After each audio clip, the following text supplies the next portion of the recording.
Muy bien, continuando con nuestro videito, pues el día de hoy estaremos trabajando otra vez un tema de binarios, en este caso la nomenclatura de las amalgamas. ¿Qué es una amalgama? Son enlaces metálicos, debido a que estamos uniendo dos metales, pero específicamente un metal más mercurio. El mercurio es se representa aquí con la letra HG, ¿verdad? Entonces esto es importante, ustedes identifican mercurio y un metal, amalgama, así de sencillo es. Para nombrarlos se escribe la palabra amalgama seguido del metal, por ejemplo. Pero vamos a ver a qué nos referimos. Los metales en este caso son todos estos elementos que tenemos aquí, y estos más el mercurio, que es el elemento 80 de la tabla periódica. Por lo general en este caso tampoco se van a utilizar números de oxidación o valencias, porque son enlaces de tipo metálico. Si son metálicos no necesitan números de oxidación ni valencias, entonces no nos vamos a preocupar por eso. Simplemente se mencionan iniciando con la palabra amalgama y luego el nombre del metal. Por ejemplo, amalgama de estaño lo escribimos de esta manera, ya saben, identificamos mercurio, es una amalgama. Amalgama de hierro, este sería su formulita, y amalgama de plata. Vamos a ver esta amalgama de plata, vamos a arreglarla. Bien, ya está corregido, amalgama de plata es lo que tendríamos aquí, ¿verdad? Muy bien, tenemos aquí la amalgama de plata, AgHg. Vemos mercurio, ya sabemos que es una amalgama. Podemos tener la fórmula, vean, otra vez identificamos que hay mercurio, bueno, entonces ahí es una amalgama. Entonces esta sería amalgama de oro, amalgama de cromo y amalgama de manganeso. Así de sencillo son las amalgamas, pues no requieren de una gran ciencia ni de una gran explicación. Vamos a ver otro tipo de nomenclatura de binarios, que sería la sal binaria. Y la sal binaria es la combinación del metal más un no metal. Aquí sí viene algo importante. El metal lo ubicamos aquí, miren. Aquí encontramos el metal, todos estos son los metales, que serán las cargas positivas, y aquí encontramos los no metales, que serán las cargas negativas. Pues ya habíamos platicado en otro video, en el video anterior, de las cargas, cómo se comportaban. Por ejemplo, si teníamos aquí una carga, ¿sí? Esta está en la columna 7, 7A, si a 7 le resto 8, toda esta columna va a tener menos 1, esa sería su número de oxidación más estable. Si estoy en la columna 6, 6 menos 8 me daría menos 2, lo mismo acá. Si tengo en este caso en la columna 5 menos 8 sería menos 3, y así sucesivamente voy a ir encontrando los números de oxidación más estables para las cargas negativas. Siempre las cargas negativas serán los no metales. Bien interesante que para poder mencionar esto, nosotros le vamos a agregar a todos los no metales la terminación uro. Por ejemplo, fluoruro, cloruro, bromuro, sulfuro, el óxido no, formará óxidos, nitruro, etcétera, etcétera, etcétera. ¿Estamos de acuerdo? Entonces le vamos a agregar a todas a los átomos cargados negativamente la terminación uro para poderlos nombrar. Entonces aquí, ¿verdad? El nombre en el sistema clásico, no metal más la terminación uro y más el nombre del metal. En el sistema clásico pues vamos a utilizar lo que se conoce como la terminación ico u oso, en este caso ico, para cuando sea el número más grande de las dos más pequeñas, y el oso para la más pequeñita, ¿verdad? Por ejemplo, acá escriba la fórmula del selenuro de calcio. Vean, aparece selenuro de calcio. Bueno, entonces vamos a ver acá, buscamos el selenio.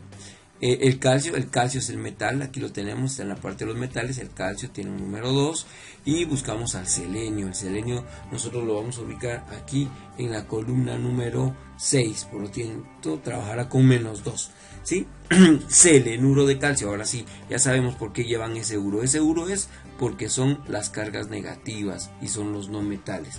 Bien, entonces venimos ahorita, selenuro de calcio, vamos a cambiar esto de lugar, venimos acá, se viene para acá y para acá, ya habíamos explicado de esto en el video anterior.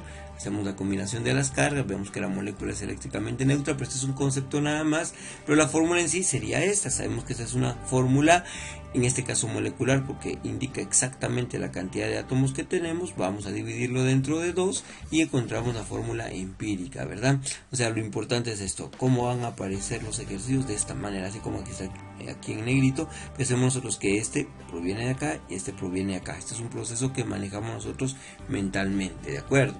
Muy bien, escribamos la fórmula del teluro de plata. Teluro, otra vez uro, quiere decir que el telurio en este caso estará en la columna negativa y los encontramos en la columna 6A, por lo tanto trabajará con un número de oxidación -2. Y la plata, que es el elemento 47, pues tiene un número de oxidación de 1, ¿verdad? La plata es 47, tiene 1, lo encontramos acá, y el teluro lo encontramos por acá, ¿sí? Aquí está el teluro. Teluro más estable -2, el teluro trabajará -2. Hacemos la misma situación de cambiar los índices a átomos, ¿verdad? Para equilibrar la molécula. La fórmula quedaría de esta manera. Hacemos el equilibrio de las cargas. Sabemos que esto ya les decía. No voy a profundizar en esto porque ya lo expliqué en el video anterior. Solo es para que ustedes sepan que aquí arriba son cargas eléctricas y aquí átomos. Pero así es como aparecerá. Este 2 ya sabemos que es el número de oxidación con el que trabaja el teluro, que por estar por el del lado derecho será el negativo. De aquí hay un 1, quiere decir que la plata está trabajando con un número de oxidación de 1, que es lo que pudimos ver acá, y es lo que obtenemos nosotros cuando analizamos la tabla periódica, ¿verdad? Muy bien, vamos a ver, fórmula molecular, sería la que tenemos ahí. Hagamos en este caso la fórmula del fosfuro de radio, fosfuro, dice otra vez, fósforo. Vamos a ver, en este caso, el fósforo lo encontramos nosotros en la columna 5A. Aquí está la columna 5A, ¿sí? Vamos a ver, y el radio en este caso lo encontramos en la primera columna, es el elemento 80, en la segunda columna es el elemento 88, acá trabajará con 2, el fósforo lo encontramos acá donde dijimos, -3, aquí está, la más estable -3, vamos a colocarlo, vamos a cambiar los índices nuevamente para hacer el equilibrio con los átomos. Y la fórmula sería esta, sabemos que este 3 que está aquí en medio es del fósforo y este 2 que está aquí es el número de oxidación con el que está trabajando el radio.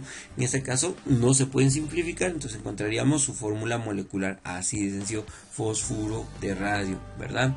Bueno, pero vamos a hablar del sistema clásico específicamente y tiene como finalidad establecer una diferencia entre los números de oxidación o las valencias en el caso de que el metal tenga más de dos números de oxidación, como así, por ejemplo el cobre que tiene 1 y 2, cuando trabaje el número 1 que es el más pequeño le vamos a agregar la terminación oso y cuando tengamos el número más grande la terminación ico. Entonces, por ejemplo, pero ¿qué pasa con elementos como el molibdeno, que es el metal que tiene varios números de oxidación?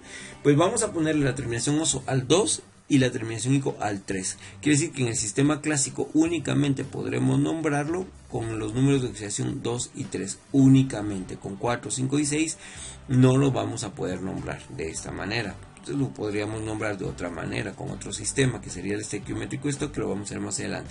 Vuelvo a repetir, oso la más pequeña, en el cobre sería 1 la más pequeña, y para el molibdeno 2. O sea que si utilizo aquí sería un, qué sé yo, sulfuro cuproso y un sulfuro molibdenoso, por ejemplo, o un fluoruro cuproso o un fluoruro molibdenoso. Y se trabaja con la más grande, en este caso que sería 2, sería un, por ejemplo, sulfuro cúprico, sería su nombre, y aquí sería un cloruro molibdénico, ¿sí? O sea, la terminación ico la utilizo para la más grande, si son 2, la más pequeña oso, la más grande ico, y si son más de 2, las primeras 2 son las únicas que aplican con el oso y el ico, el oso para la más pequeña y el ico para la segunda, la siguiente de la más pequeña, ¿de acuerdo? Muy bien, espero que esto quede claro. Ahorita lo vamos a ver viendo más. Por ejemplo, nombremos la fórmula del nitruro ferroso. Bueno, lo primero que tenemos que hacer es buscar al hierro. Vemos que el hierro puede trabajar con 2 y con 3. Como dice ferroso, está trabajando con la más chiquita, sería 2. Y el nitrógeno, nosotros lo encontramos en la columna 5A. Ya sabemos que por estar en la 5A va a trabajar con -3. Entonces los vamos a ver de esta manera, van a cambiar sus índices, ahora sí es más fácil, solo lo vamos a ver de esta manera y nos damos cuenta que la fórmula nos queda de esta manera. Esa sería la fórmula del nitruro ferroso, miren qué sencillo es.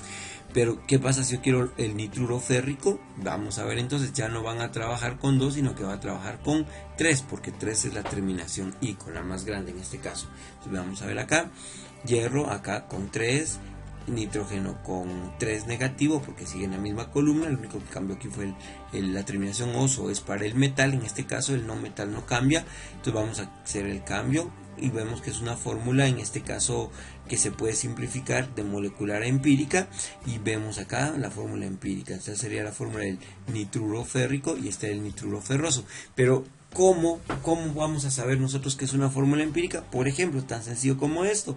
Si yo veo acá un nitruro veo al hierro, ya sé que el hierro en la tabla periódica va a tener 2 y 3. Si no aparece el 2 y el 3 aquí, quiere decir que es una fórmula empírica, o simplemente con la carga del anión, que sería el ion negativo. ¿Cómo? Sabiendo que por estar en el nitrógeno, por estar en la columna 5, tiene que tener menos 3. Entonces quiere decir que aquí sí o sí había que haber un 3. Si no aparece el 3, si no aparece el 2 o el 3 aquí también, entonces estamos hablando de una fórmula empírica en este caso, ¿verdad? Veamos acá, escribamos la fórmula del bromuro manganoso. Buscamos al manganeso, manganoso es el más chiquito, 2, ¿verdad? Bromuro manganoso.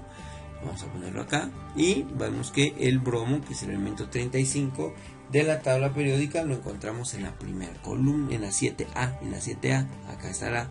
Entonces va a trabajar con menos 1 en este caso, ¿sí? Veamos acá, vamos a ver el manganeso con 2, porque es el manganoso, bromo con 1, los cambiamos de lugar, así de sencillo, ya tendríamos su fórmula. Esta sería su fórmula. No podemos hacer más, ¿por qué? Porque es una fórmula molecular. Vamos qué pasa con el nitrógeno. Muy bien, y el segundo ejemplo tendríamos la siguiente situación. Vemos aquí al bromuro mangánico. Entonces ya no va a trabajar el manganeso con 2, sino con 3, ¿verdad? Eso es lo que va a suceder. El bromo, por estar siempre en la columna 7A, va a trabajar con menos 1, no va a cambiar eso, los cambiamos de lugar y pues ahí tendríamos la fórmula del bromuro mangánico. Pues esa es la esencia del sistema clásico, ¿verdad? Solo identificar a las dos más pequeñitas en los metales, los números de oxidación, los dos primeros, los más pequeños, el más chiquito utilizará el oso y el siguiente de los más pequeños ICO, nada más. ¿Oyeron? Por otro lado tenemos el sistema estequiométrico, que tiene como finalidad nombrar una molécula utilizando la cantidad de átomos presentes en la molécula, nombrando primero al no metal y luego el metal utilizando los prefijos siguientes: mono, di, tri, tetra, penta y hexa. Es muy sencillo, quizás esto es bastante sencillo, ¿verdad? Lo vamos a ver a continuación. Este es un método muy sencillo para trabajar. Bueno, entonces aquí en este caso dice dada la fórmula, escribe el nombre, dada la fórmula, tenemos la fórmula. En este caso es bien sencillo. Vamos a mencionar primero siempre el anión, o sea, la carga negativa. Por ejemplo, fluoruro, sulfuro, selenuro, nitruro, eso es lo primero que se va a mencionar. Pero vamos a tomar en cuenta los prefijos que vimos anteriormente: 1 mono, 2 di, 3 tri, 4 tetra, 5 penta, 6 hexa. Mucho cuidado con esto. 3 es tri, 4 es tetra, no se van a confundir. Por ejemplo, aquí vamos a ver, tengo trifluoruro de escandio, en este caso, trifluoruro de escandio. Aquí tendría monosulfuro de sodio, ¿sí? O simplemente sulfuro de disodio, porque son dos de sodio, de disodio. Aquí tendría un monoselenuro de calcio, o selenuro de calcio simplemente.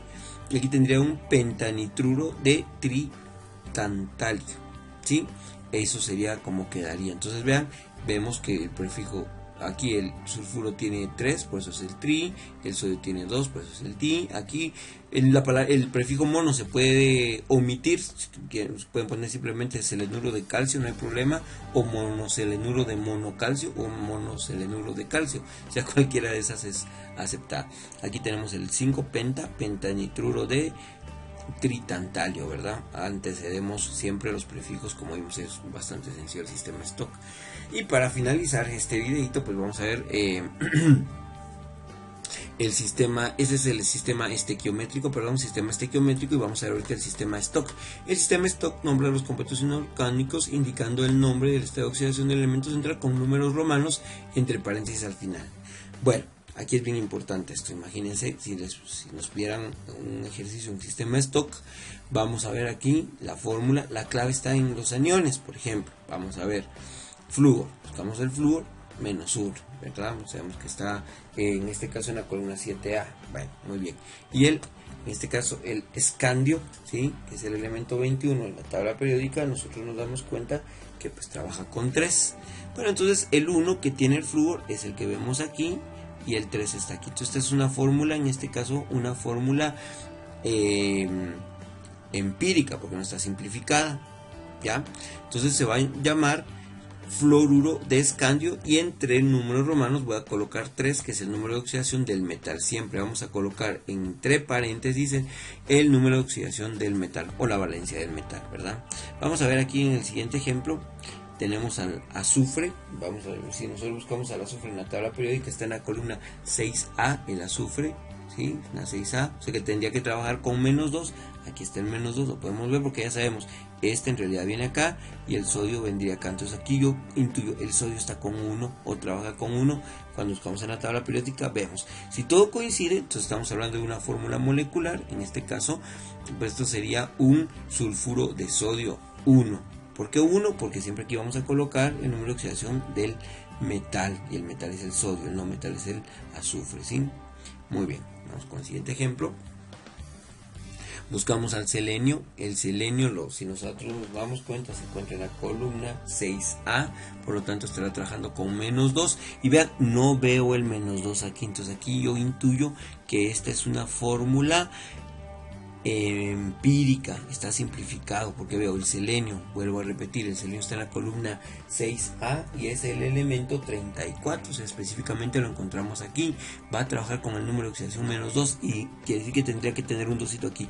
Si no aparece ese 2, quiere decir que es una fórmula empírica, y lo más seguro es que el calcio también trabaja con 2, y cuando buscamos, sorpresa, sí, efectivamente trabaja con 2.